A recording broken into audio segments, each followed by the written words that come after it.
आदरणीय दर्शकवृन्द नमस्ते। धेरै वर्ष पहिला तमुहुल थियो।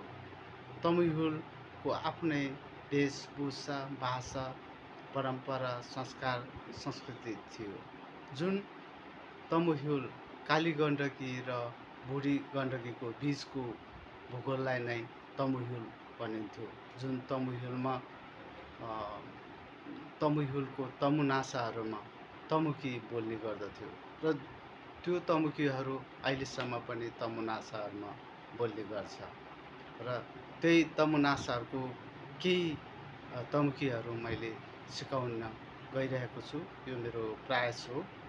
मभन्दा धेरै बुद्धिजीवीहरूले पनि अब किताबहरू निकालिसकेको छ, तपाईँहरूले बजारमा किनेर पढेको होला। सर्वप्रथम त मैले यो नाउनबाट सिकाउँछु।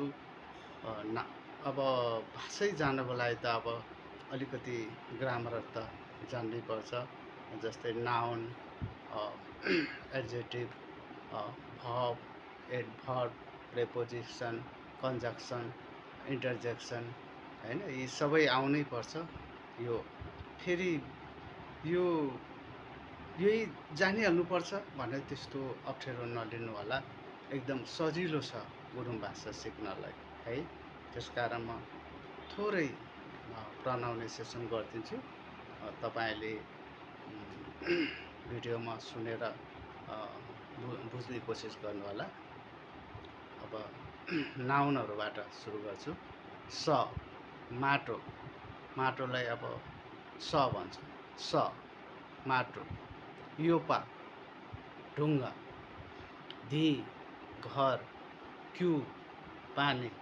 गर, खेत। किबारी, खरबारी। मसी, चामल। पा, रक्सी। तमु, गुरुङ। छि, घाँस। त, बन्चरो। क्वे, कपडा।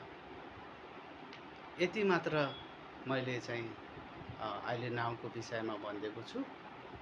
तपाईँहरूले चाहिँ कमेन्टमा यो चिजले के भनिन्छ भनेर कमेन्टमा लेख्नुहोला। ती सबैको मैले चाहिँ त्यो कमेन्टमा हेरेर फेरि भिडियो गरेर नाउनहरू क्लियर गरिदिन्छु। त्यसपछि फेरि एडजेक्टिभमा गएर